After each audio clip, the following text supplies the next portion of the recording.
प्रदेश के Ghaziabad railway station पर आज गजब हंगामा देखने को मिला।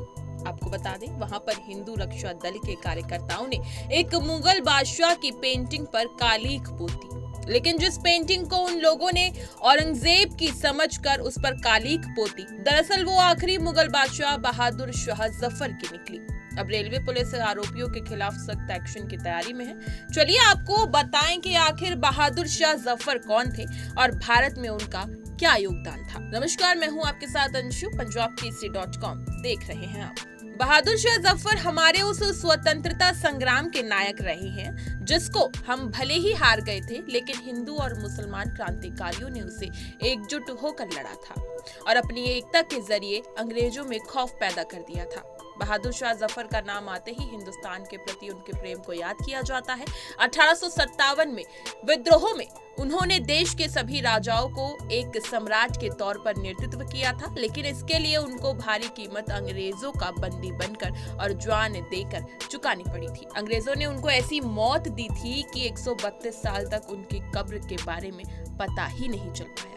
बहादुर शाह जफर के पिता उनको गद्दी नहीं सौंपना चाहते थे, लेकिन धीरे धीरे मुगलों का पतन हो रहा था और अंग्रेज देश की गद्दी पर राज जमा रहे थे।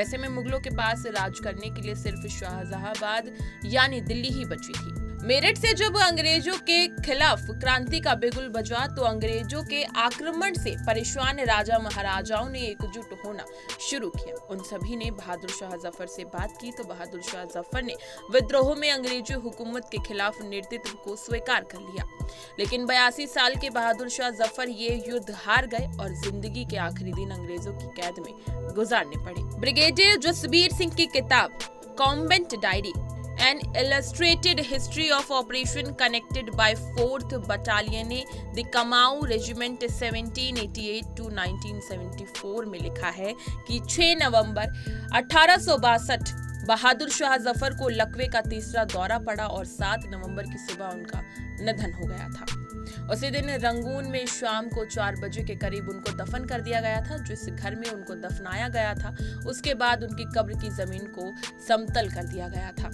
जब 132 साल के बाद यानी 1991 में एक स्मारक कक्ष की अधिकारीशिला रखने के लिए नींव की खुदाई की जा रही थी, तब एक भूमिगत कब्र का पता चला। उस दौरान उस कब्र में से बहादुर शाह जफर की निशानी और कुछ अवशेष मिले, जिससे ये साबित हो पाया कि अब वो कब्र बहादुर शाह जफर की थी। भले ही 87 साल में उनकी मौत हो गई हो, लेकिन उनकी दरगाह 132 साल के बाद 1994 में बनी थी। इसी तरह की तमाम खबरें और लेटेस्ट अपडेट्स के लिए बने रहिए हमारे साथ और देखते रहिए punjabkesari.com।